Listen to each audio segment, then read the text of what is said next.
Do you struggle with impulse spending? That is today's topic for Ask Patricia. Are you overwhelmed by motherhood and barely keeping your head above water? Are you confused and frustrated by how all the other moms make it look so easy? You can't figure out how to manage the chaos in your mind, your home, or your family. I get you, mama. Parenting with ADHD is hard. Here is your permission slip to let go of the Pinterest-worthy visions of organization and structure fit for everyone else. Let's do life like our brains do life, creatively, lovingly, and with all our might. When we embrace who we are and how our brains work, we can figure out how to live our lives successfully and, in turn, lead our families well. At the end of the day, we just want to be good moms. But, spoiler alert, you are already a great mom. ADHD does not mean you're doomed to be a hot mess, mama. You can rewrite your story from shame spiral to success story. And I'll be right here beside you to cheer you on. Welcome to Motherhood in ADHD. Hey there, successful mama. It's your friend Patricia Sung. I recently started a post in our free Facebook community called Ask Patricia, where you can go in and ask a question and I will be sure to answer back.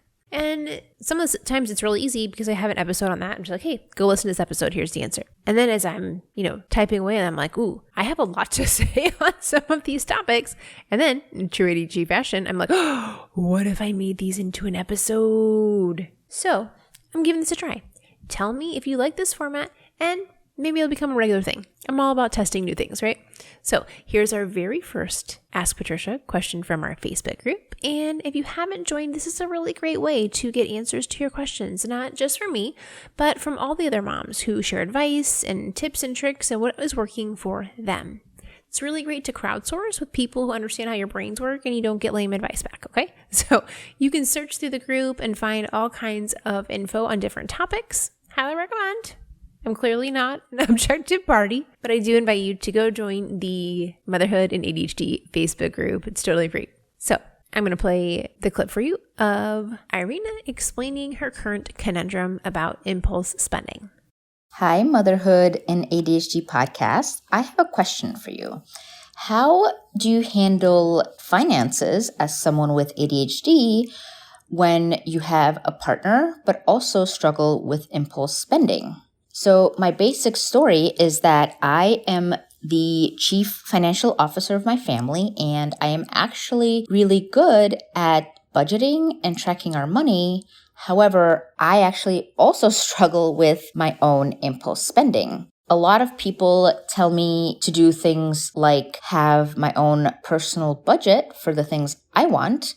But the problem is that I do that and end up blowing that budget every single month. So the frustrating part is that I'm managing finances with my husband and he is really bad at money, but he's also frustrated that I tend to spend a lot more than I should be. And to be honest, I'm pretty frustrated with this too because I know that realistically, I can't keep going over my own personal budget because I'm starting a new job, and although I'll be making more money than ever before, we're also trying to pay off some debt and save for a vacation. So here is my question. How do I do this? How do I both manage our finances and also curb my own impulse spending? The thing is that I always know that I'm spending over budget and I still do it anyway.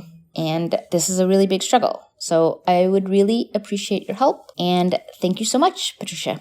Now, one thing she didn't mention here in this clip that she did say in the Facebook group is that when she's making these impulse decisions to buy something, she feels in the moment, like she rationalizes it and is like, I deserve to treat myself.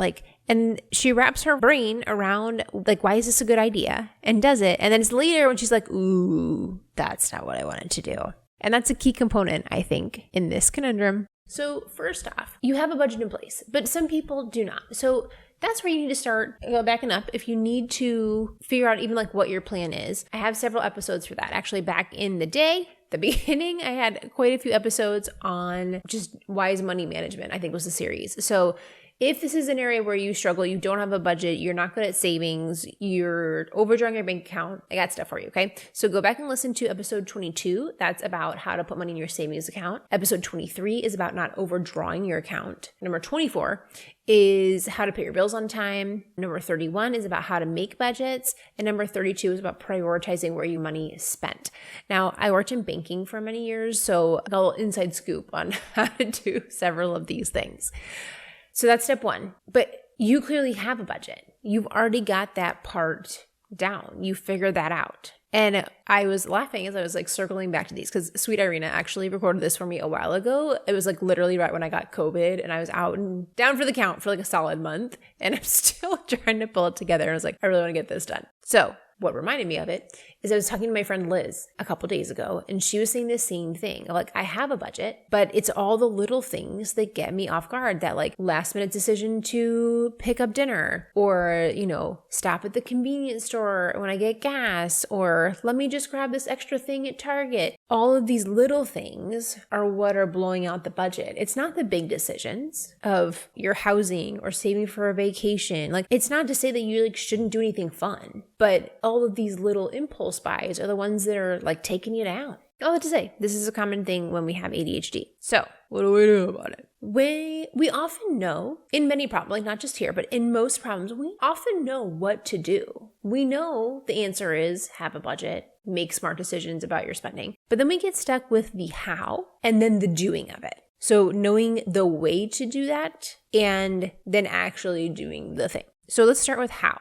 When you think about, there's a part of you that financial Irina knows what she wants. She knows the goals, she's responsible, she knows all the good things about thinking of the future and making responsible decisions. And that's why financial Irina made the plan and the budget in the first place, right? Then when it comes in time to those impulse buys, here's self-care Irina. She wants to take care of you. She wants to have fun. She wants to treat you. She wants to care for you. And these two parts of you are both great. Yes, we need responsible Irina who's taking care of you financially and making wise decisions. And we also need self-care Irina who is caring for you in making your life enjoyable and making sure that you're cared for and that you have the things you deserve. Those are both good parts of you. There's nothing wrong with either of those parts. Where we come into the issue is those two parts right now are at odds with each other. Is that self-care Irina in the moment is making the best decision for care and treating yourself. And then responsible Irina, financial Irina is mad because these decisions over here didn't match this decision over here, right? And so they're at odds with each other. How do we make the decision so that both financial Irina and self-care Irina can come together and be on the same page and work on the same team with each other? How can those goals align so that you can be responsible and make wise decisions with your money, but also have fun and treat yourself? Those two things don't have to be mutually exclusive. So, and if you're not mathy, apologies, but think of a Venn diagram. It's you got the circle here and you got the circle here, and where do they overlap in the middle? Where can both of these parts of you both be happy with the solution? Because we don't want financial Irina to be mad and frustrated at self-care Irina. And we don't want self-care Irina to feel, what's the word I'm looking for?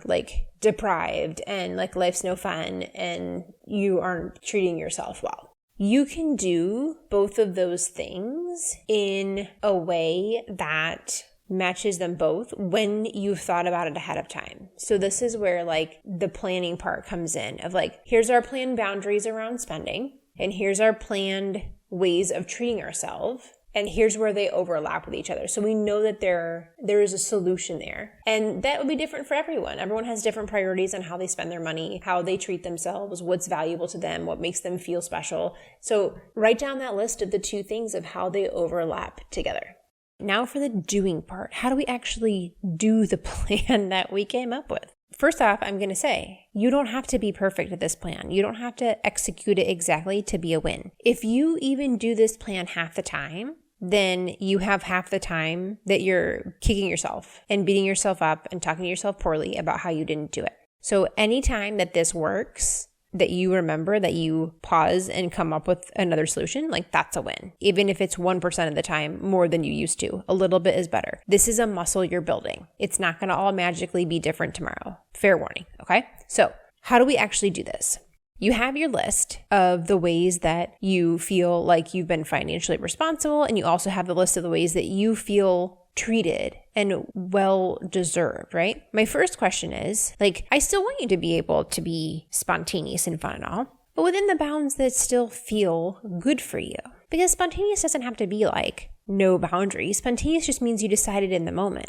And it's a lot easier to make a decision that's congruent, like that fits what you want, when you actually have it lined out of what you want. Then you can choose the thing that is also fun and treating yourself and spontaneous and wonderful and still fits within financial Irina's decisions as well. So the next question is, where do you get off track? Let's start looking at the patterns. Is there a certain kind of spending that you're doing? Like, do these things fall in a similar category? Is it happening at a certain time of day? Patterns might be things like, I tend to do a lot of clothes shopping or beauty products, or I tend to pick up dinner on the way home instead of cooking. When you start lining up, like, what are all these patterns, you can start to see where the root is. Is it like a time of day issue where you're picking up food on the way home because you're tired, you have decision fatigue, and that's just an easier solution? Then you can start choosing based on that. Okay, well, what can I do to make dinner time easier for us? What are some ideas there that would be another solution to me cooking a full like Thanksgiving platter here, but not be swinging through the drive-thru every day? Is it that you're not sure what to cook, so then you have to make all the choices about like where to start? Like, would having a pile of note cards to pull out where like, these are my 5 easy meals, and when I am just dead tired, here's things I can make in 10 minutes with whatever I have on hand. Another pattern might be that you're wanting to treat yourself because you haven't treated yourself during the day. You haven't taken time to give yourself some happy moments, to treat yourself, to take care of yourself, to rest, that by the end of the day, your body's going, hey, you haven't treated us well. We are tired. We want treats. Give me treats. And you indulge because your body's yelling at you that it's treat time. And that's okay. Like, we need to have treats in our life. But is that because we didn't do it earlier in the day? It's just like when we eat a bunch of crap food and we didn't mean to, but actually it's because we didn't drink enough water during the day and our body is grumpy at us and sending out signals of alert, and we're filling it with food that we wouldn't normally choose, but we didn't give it the fuel it needed during the day. We didn't give it the water it needed during the day. So where are you taking care of yourself elsewhere, so that you're not feeling like you need to treat yourself after work or whatever? And again, I'm just guessing at these patterns. When you look at your day and you start to see where the patterns are, you'll start to be able to see like, oh, okay, here's the issue. Let me dig in. What's the root? Where can I actually find solutions that will solve that instead of the way that I'm solving it in the moment? And that brings me to the power of the pause. We've recently talked about that on why the pause matters. This is a way that the pause matters. Building the pause muscle in your brain makes a really big difference in how you live your life. We talked about last time where it lowers your stress, decreases your impulsivity, you're able to see the big picture, appreciate what you have, remembering that you already bought that thing you went to go buy, and then you remember you already have 2 of them at home. Like these are all bonuses of having that pause there. Because in the moment, self-care you wants to take care of you.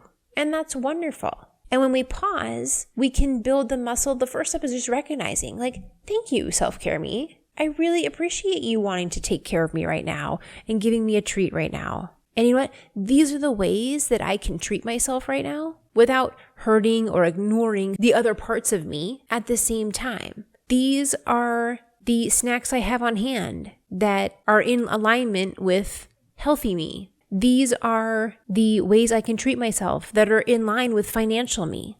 When we pause in that moment and recognize, oh, here's what I'm doing again. Thank you, brain. Thank you for taking care of me. I appreciate it. And these are the ways I can do that without going against what's also me. Like, this is one of the reasons we are talking about the power of the pause at our mom's retreat next month, because it affects so many pieces of your life. Like, it's okay that you're saving for vacations or treating yourself here and there. Like, that's not a bad thing. You need that. You need to take care of yourself. Like, self-care is not a luxury. It's a requirement. You have to take care of yourself. We're not meant to live on this earth in poverty and miserableness and never having any fun or joy. Like, that's not why we're here.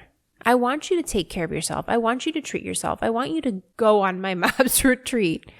I want you to have ways that you're taking care of yourself, and you can find those ways by preparing ahead of time, and then the moment pausing to allow your brain to access, especially when it's at the end of the day and you're tired, allowing it to access like, oh, right, these are the ways that I can still meet that need that's not also feeling regretful or harmful later on. When you find yourself putting one part of you in a higher priority that contradicts the other part of you, take a moment to brainstorm. How can you make both parts of you happy? How can you listen to both parts of you that are saying these things are important? How can you find a solution with your very creative problem-solving ADHD brain that fits both of those parts of you that you want to be successful? We are diving into this together at the retreat in October. Come join me there. Take this time to take care of you. Focus on what you need, understanding how to take care of you. How do you implement the pause so that you're making wise choices that fit all the different parts of you? Not to mention that I'm taking all the decision fatigue out of there for you, and that I am planning everything and I'm taking care of everything. So you don't have to worry about cooking or cleaning or planning meals or when do we go take a nap? When do we eat dinner? I will do all that for you. I'm taking that whole mental load from you this weekend. I'm carrying it for you so that you can relax and take care of you. Now, if you were in the US, this weekend is our Labor Day. And don't you know who doesn't get rest from their labor on Labor Day? Moms. So I am inviting you to take a rest from your labor at our retreat in October. I'm running flash sale for the conference Sunday, Monday, Tuesday. It's $100 off with the coupon code is LABOR, LABOR, because I really want to incentivize you to make time for yourself. This matters. It matters so much. And if it's not with me, cool. Do it on your own time. Figure out how to make it work for you. But if that feels really overwhelming, just come on to this trip. Like, this is the point. I'm taking all the work out of it for you. It's like as minimal effort as you could possibly get on getting away because I'm handling it all for you. I want you to rest. I want you to breathe. I want you to sleep. I want you to just be a human being, not a human doing for this weekend. Spend time with women who get you. Ask questions about your ADHD. Have some fun. We're going to have fun. I have activities planned. I also have rest planned. Like, this is going to be such a good weekend for you. Please put yourself on the priority list and come on to the retreat October 7th through 9th here in Houston. The website is patriciasung.com/ADHD-mom-retreat. It's also, you can just head to the website, Motherhood and ADHD, you'll find it there. This is the time to figure out how do you implement the pause in your life and how do you take care of you so that you can teach your kids how they can take care of themselves. Because when we have ADHD, it's not our best skill, but it can be when you work on it. So I'm inviting you. Come on, mama. patriciasung.com/ADHD-mom-retreat. All lowercase letters there. I will see you in October, Successful Mama. For more resources, classes, and community, head over to my website, motherhoodinadhd.com.